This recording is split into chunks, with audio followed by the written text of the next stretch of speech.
Boa noite, pessoal. Meu nome é Gregory Carneiro e este é a nona aula do nosso curso de filosofia. Na aula passada, eu dei continuidade àquela história do pensamento científico. Eu mostrei para vocês, na primeira parte do nosso mini curso sobre pensamento científico, como a gente tinha elementos importantes da ciência atual já na ciência antiga.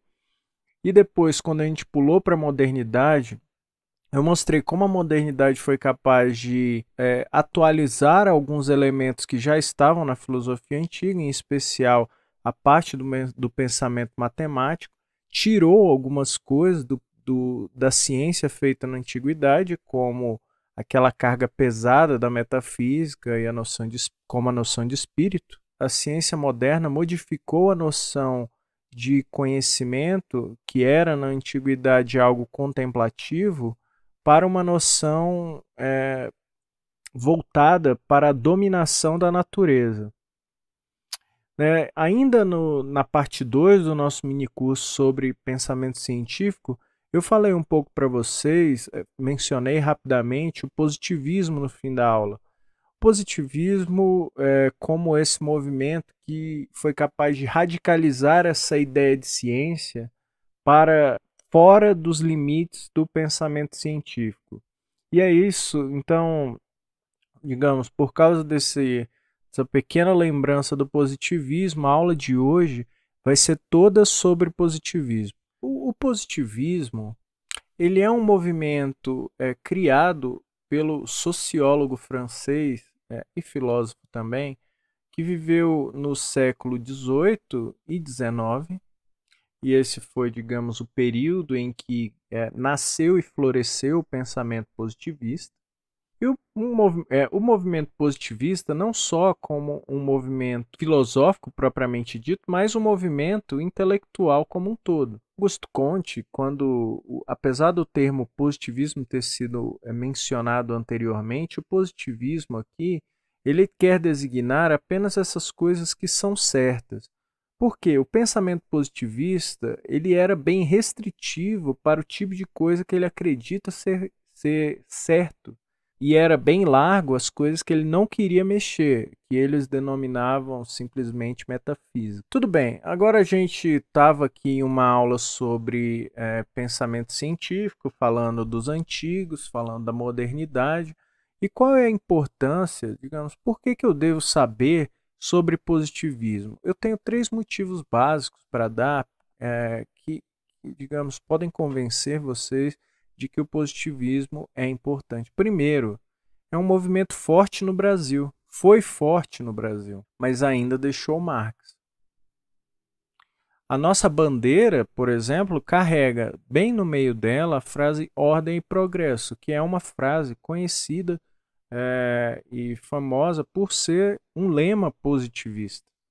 É óbvio que isso vocês podem aprender em uma aula de história de uma maneira muito mais precisa, mas o pensamento positivista chegou no Brasil, em especial pelos militares, os militares, principalmente aqueles do fim do Império e da Primeira República, eram influenciados pelo pensamento francês. Então, em especial por causa do Benjamin Constant, o pensamento positivista foi muito forte em uma época no Brasil e deixou alguns resquícios. Outro motivo que eu acho importante é que o positivismo nos ajuda a entender um pouco do que foi o pensamento moderno. Lembre-se, o pensamento moderno, o pensamento da ciência feita na antiguidade, já nos dava muitos elementos do que é a ciência hoje. O pensamento, a ciência moderna, ela aprimorou ainda mais essa parte, principalmente a parte matemática, se livrar de alguns conceitos metafísicos e mudar a relação da ciência com o conhecimento. Não se tratava mais apenas de contemplação, não se tratava apenas de teoria por teoria, pois a ciência moderna ela queria dominar. E o pensamento positivista, ele nos ajuda a compreender isso por quê? porque o pensamento positivista radicaliza conceitos modernos da ciência. Então, é importante também, por isso, entender o positivismo. E, claro, esse radicalismo do positivismo, né, que não é só filosófico e também não só repercutiu na ciência propriamente dita, teve uma reação. Então, estudando o positivismo, né, esse movimento que a gente vai ver foi bem radical, a gente é capaz de entender um pouco da crítica ao pensamento científico. Essa crítica que veio na filosofia contemporânea. A gente vai falar muito sobre filosofia contemporânea.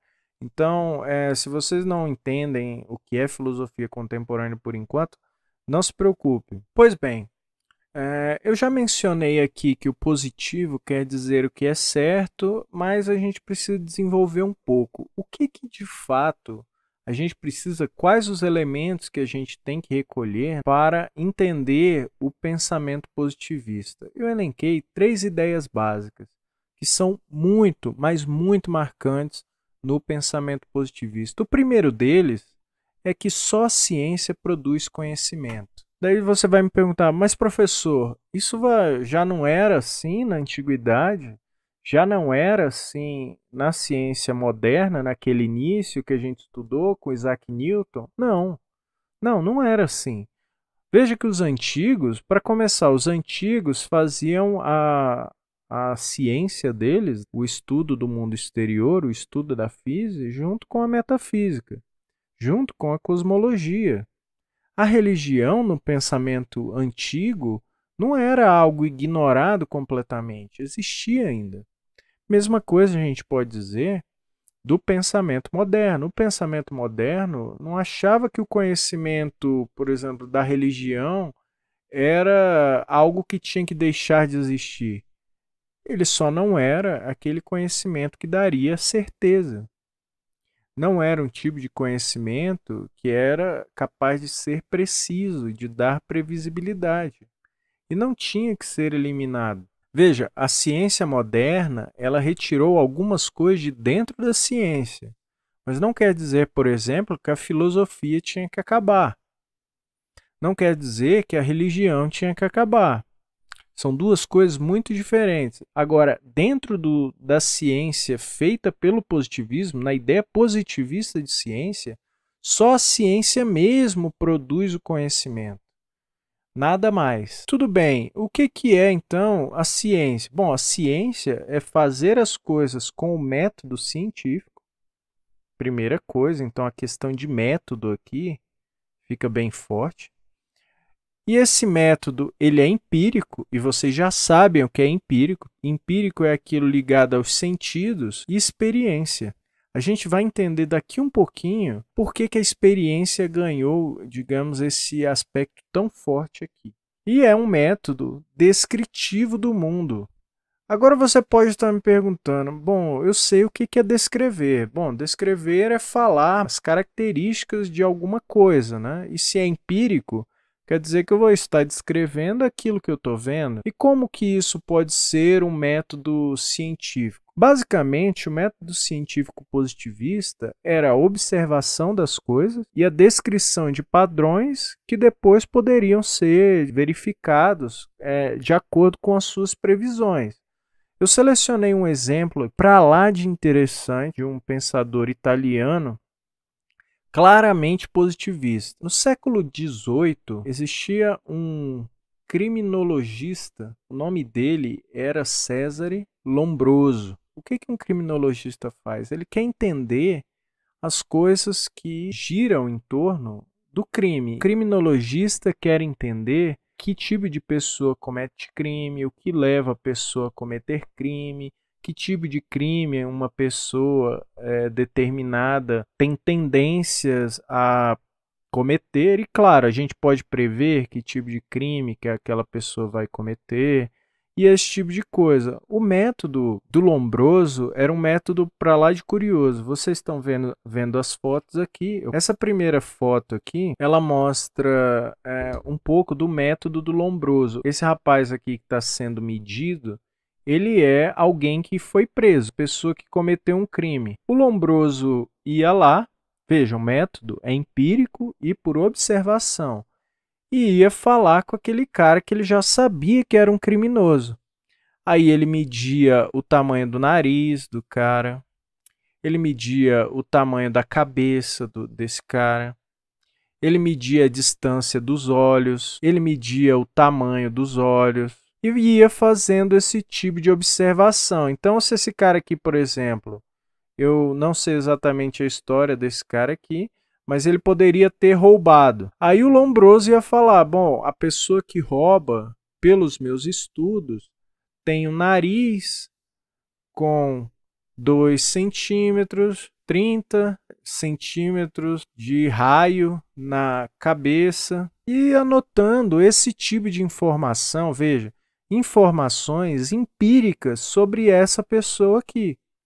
E ele ia fazer isso várias vezes até chegar à conclusão de que as pessoas que cometem esse crime, pessoas com determinada fisionomia, tinham tendências para uma certa atividade criminosa. Veja, a partir das observações que ele fez, dessas medições, ele era capaz de dizer, com a certeza do método positivista, que é observação e descrição, que um sujeito com tais e tais características, com a boca de determinado tamanho, iria muito provavelmente, veja, previsibilidade. Lembre-se que esse é uma característica científica importante, cometer tal crime. Lombroso, ele é o dono de uma tese, né, ou a teoria criminoso nato. Pense bem nesse método de Lombroso.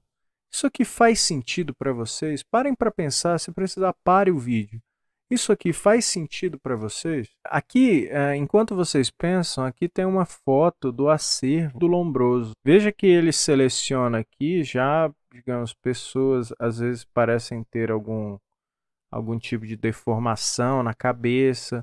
Isso para ele, para Lombroso, era indício de que aquela pessoa tinha, digamos, tendências criminosas. Tudo isso pode parecer muito absurdo, né? Mas não é muito longe de uma dessas coisas novas que tem surgido dentro da biologia. O método genético, por exemplo, com essas novas descobertas do genoma, meio que ressuscitaram as ideias do Lombroso, né? Porque eles dizem, alguns cientistas dizem, que a nossa genética pode determinar a maneira como a gente age em sociedade. Então, mas isso é uma outra reformulação. Para vocês, o que vocês têm que entender é como funciona esse método descritivo,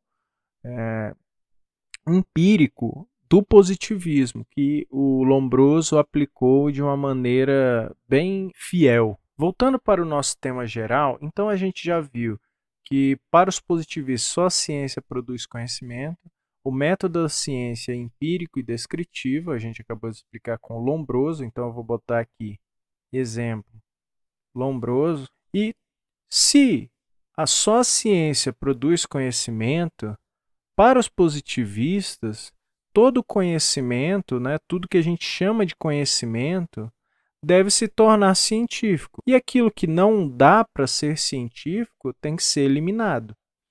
Então, essa aqui, de fato, é uma tese muito forte. Então, coisas como religião, a própria filosofia, tinham que entrar nessa dança da ciência. Vejam, pessoal, que quando eu digo que o positivismo é radical, não é à toa. Ele é muito radical. Por exemplo, a religião seria substituída pela ciência. E daí você me pergunta, professor, você que é professor de filosofia, como é que ficaria a filosofia? Bom, se todo conhecimento deve se tornar científico, o trabalho da filosofia seria catalogar o trabalho do cientista. O filósofo, ele ia se tornar, no fim das contas, uma espécie de secretário do cientista. Veja que esse terceiro aspecto, e agora é um ponto que eu quero que vocês guardem, dá origem cientificismo. Então, essa noção de que todo conhecimento deve ser submetido ao método científico, ou então é inferior ao método científico, é o que a gente costuma chamar de cientificismo. O positivismo, ele é praticamente o pai do que a gente chama hoje de cientificismo.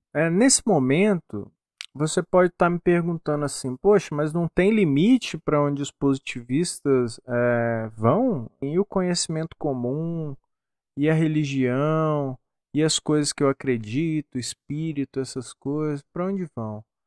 Bom, o positivismo realmente era um movimento assim, ultra convencido de si mesmo, mas isso fica muito mais claro quando a gente compreende que Auguste Comte tinha uma ideia de progresso do pensamento, que a gente pode chamar então de 3 estágios do pensamento científico ou do conhecimento. Esses 3 estágios, pessoal, eles se confundem também com uma espécie de estágios do progresso da própria humanidade. Para Comte, o primeiro estágio do conhecimento ou da humanidade é o teológico. O pensamento teológico é quando o ser humano ele tem que recorrer a seres sobrenaturais para explicar as coisas que acontecem no mundo. Para um segundo, pensa, o que isso te lembra? Você está certo se você respondeu o mito. Mas, para o pensamento do Comte, não era só o mito. A religião como um todo também está aqui. No segundo estágio, o homem entra na metafísica. Metafísica, para os positivistas, é um termo muito amplo. Significa aqui, pessoal, que ele não recorre propriamente a seres. No período metafísico, recorrem a coisas que não são verificadas ou não são experimentáveis. Para o pensamento positivista, tudo que não era passível de ser experimentado, verificado pela experiência, era dito como metafísica. Logo a gente vê que metafísica para os positivistas era coisa demais. Os positivistas colocavam muitas coisas no que eles chamavam de metafísica. O terceiro estágio, e é aí que entra o grande ego do positivismo, o terceiro estágio, que era o mais evoluído, era o estágio positivo. Nesse estágio, o homem se livrou dessas duas coisas aqui e ele passa a estudar apenas fatos ou coisas observáveis, experimentáveis, testadas pelos sentidos. Então, o positivismo realmente ele ia até o máximo do convencimento para dizer que, de fato, eles eram o último estágio, veja bem essa palavra, do progresso humano. Então, a noção de positivismo, assim como está na bandeira do Brasil, é muito ligada a essa noção de progresso, digamos, o pensamento humano ele tem essa certa direção. Tudo bem, o que é o positivo de fato aqui? Né? A matemática, por exemplo, né, os positivistas não tinham coragem de enfrentar a matemática. Por mais metafísica, eu não vou entrar nos detalhes, mas a matemática tem muita metafísica. Mas os positivistas não entravam muito em brigas com a matemática. Eles diziam que a matemática já tinha atingido o seu estágio positivo. Então não precisaria mais evoluir. Mas existiam outros ramos do conhecimento que ainda não se valiam desses métodos dos fatos empírico-descritivo. E nesse sentido, ainda estavam nesses estágios aqui que são mais primitivos. Apenas com esses elementos que eu acabei de falar, pessoal, você já tem elementos suficientes para, digamos, identificar um pensamento positivista. A questão é que o nome positivismo, e esse é um ponto importante que eu quero esclarecer para vocês, tem diversas acepções e algumas modificações ocorreram na história. O primeiro tipo de positivismo, digamos, o positivismo mais famoso e mais básico, é esse que eu acabei de mostrar para vocês, o do Comte. Tinha as bases na ideia de Auguste Comte. A questão é que esse tipo de pensamento positivista, né, ele foi, depois de um tempo, superado. E surgiu aqui o neopositivismo. O neopositivismo não se confunde com o positivismo porque tem algumas ideias que confrontam bastante o positivismo, apesar do nome neopositivismo. As semelhanças, basicamente, porque o neopositivismo ele também tem muito apreço pelo método experimental, pela ciência também. Mas o neopositivismo ele é centrado na análise lógica. Então, no neopositivismo tem muita lógica e a ciência, ela não é descritiva. Então eu vou colocar aqui não descritiva, mas explicativa. O pensamento neopositivista também é chamado empirismo lógico e ele foi desenvolvido por um grupo que eu tenho certeza que vocês já conhecem. Ele foi desenvolvido, nasceu dentro do círculo de Viena. Lembram que o Popper fazia oposição a um pensamento do círculo de Viena? A tese do verificacionismo, propriamente dita, foi inventada, foi desenvolvida apenas dentro do neopositivismo. Então é aqui que a gente tem o verificacionismo. Esse é um erro bem comum. O verificacionismo é uma tese do empirismo lógico ou do neopositivismo, e não desse positivismo aqui do Comte. Entendeu? Porque o verificacionismo, da maneira como a gente concebeu, só foi pensado no Círculo de Viena. Mas existe, e aqui talvez o negócio comece a ficar um pouco mais confuso, existe a noção de positivismo jurídico. O positivismo jurídico ele é bem anterior ao positivismo do Comte e também é bem anterior ao positivismo, ao neopositivismo ou empirismo lógico. O positivismo jurídico ele tem a ver apenas com leis escritas e não propriamente, pelo menos não na origem, com, digamos, o pensamento científico dessa maneira. A questão é que existe uma conexão entre o positivismo jurídico porque existiam alguns pensadores do direito dentro do Círculo de Viena.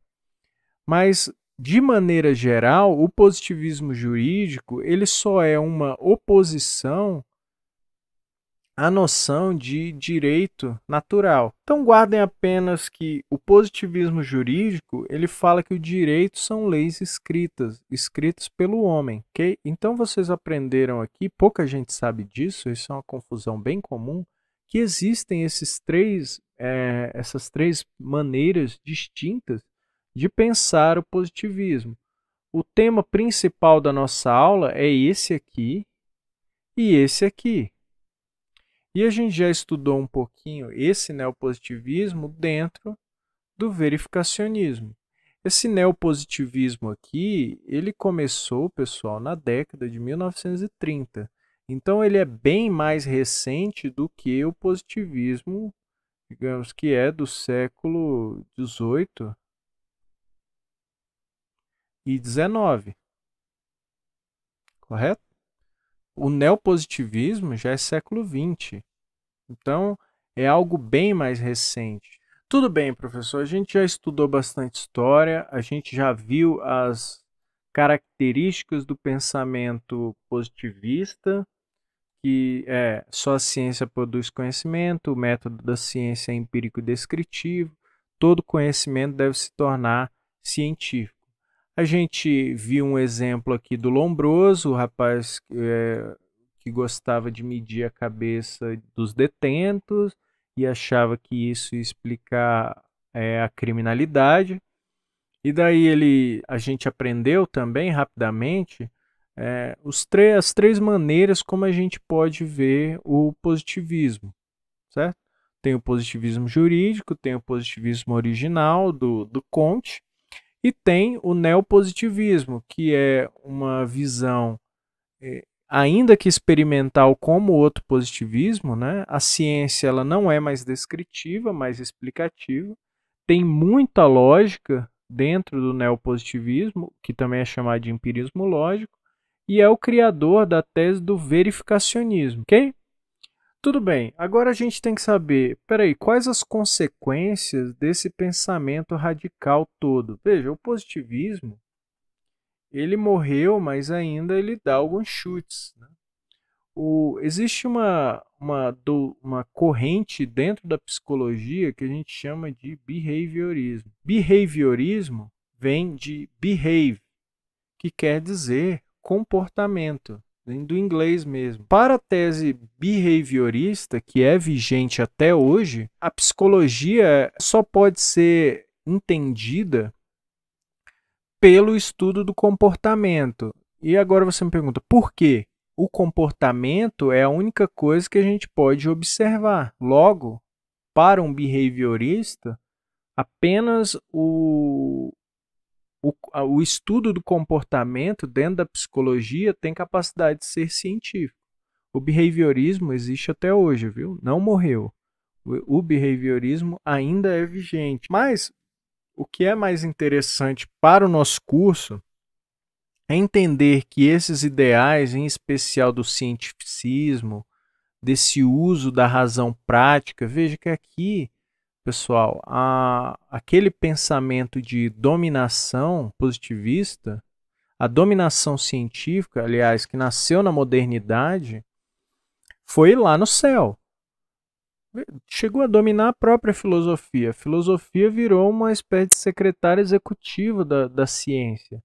Então, essa alta dominação trouxe algumas reações da filosofia que deu origem, por exemplo, às teorias críticas, que vai ser um capítulo bacana do nosso curso. As teorias críticas, elas se faziam uma oposição muito séria à maneira como o positivismo ou o pensamento científico como um todo estava transformando a razão em algo prático demais. O que é transformar a razão em algo prático demais? É fazer aquilo que o Lombroso estava fazendo. Veja, a razão ali, ela está totalmente confinada nessa noção de método experimental. Tanto que acaba se tornando aquele negócio ridículo, né? Lombroso, se aquilo ali te parece estranho e bobo, não é à toa.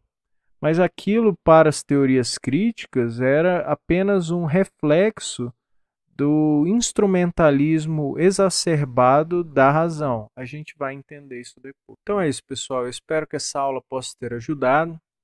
O positivismo é um tema muito interessante dentro do pensamento científico e eu ainda pretendo fazer algumas aulas dessa minissérie dentro do pensamento científico. Eu espero que você continue acompanhando. Então, muito obrigado por ter ficado comigo até esse momento e até a próxima.